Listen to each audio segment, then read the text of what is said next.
mort de faim, voilà mon sentiment et notre histoire. Nous sommes seuls réchappés du naufrage. Tous nos amis ont péri. J'ai envie maintenant leur sort. Hélas, ils sont noyés dans la mer. Et nous avons la même commodité. Dis-moi, quand notre vaisseau s'est brisé contre le rocher, quelques-uns des nôtres ont eu le temps de se jeter dans la chaloupe. Bon, il est vrai que les vagues l'ont enveloppée, je ne sais ce qu'elle est devenue, mais peut-être auront-ils eu le bonheur d'aborder en quelque endroit de l'île. Je suis d'avis que nous les cherchions. Ouais, ben cherchons, y a pas de mal à cela. Reposons-nous auparavant pour boire un petit coup d'eau de vie. Non, j'ai sauvé ma pauvre bouteille, donc j'en boirai les 2 tiers comme de raison, puis je vous laisserai le reste. Arlequin! Ne perdons pas de temps, ne négligeons rien pour nous tirer d'ici. Si je me sauve, je suis perdu, je ne reverrai jamais Athènes. Nous sommes dans l'île des esclaves. Qu'est-ce que c'est que cette race-là? Ce sont des esclaves de la Grèce, révoltés contre leur maître, qui depuis 100 ans sont venus s'établir dans une île. Je crois que c'est ici. Tiens, voici sans doute quelques-unes de leurs cases. Et leur coutume, mon cher Arlequin, est de tuer tous les maîtres qu'ils rencontrent ou de les jeter en esclavage. Bah, chaque pays a sa coutume. Il tue les maîtres. Ah, la bonne heure. Je l'ai entendu dire aussi, mais on dit qu'il ne faut rien aux esclaves comme moi. Cela est vrai? Et encore vit-on.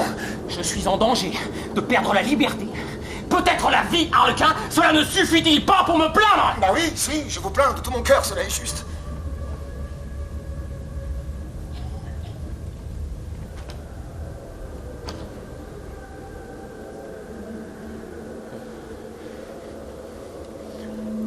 Bon, suis-moi.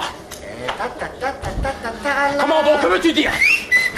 Non mais parle donc, as-tu perdu l'esprit? À quoi penses-tu? Oh monsieur Iphicrate, la drôle d'aventure. Non, je vous plains, mais par ma foi, je ne saurais m'empêcher d'en rire.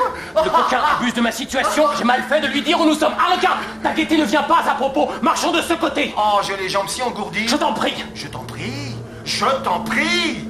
Et comme vous êtes civil et poli, c'est l'air du pays qui fait cela. Hâtons-nous. Faisons seulement une demi-lieue sur la côte pour chercher notre chaloupe, que nous retrouverons peut-être avec quelques-uns de nos gens. En ce cas-là, nous nous rembarquerons avec eux. Allez! Oh, badin, comme vous tournez cela, mais hein. Je ne te comprends point, mon cher Arlequin. Eh, mon cher patron, vos compliments me charment. Vous avez coutume de m'en faire à coups de gourdin qui ne valent pas cela, mais le gourdin est dans la chaloupe. Eh, ne sais-tu pas que je t'aime? Bah oui, mais les marques de votre affection tombent toujours sur mes épaules, donc cela est mal placé. Ainsi tenez pour ce qui est de nos gens, que le ciel les bénisse. S'ils sont morts, en voilà pour longtemps. Et s'ils sont en vie, cela se passera. Et alors je m'en goberge. Mais j'ai besoin d'eux, moi. Ah mais cela se peut bien, chacun a ses affaires, que je ne vous dérange pas. Esclave insolent. Vous parlez la langue d'Athènes.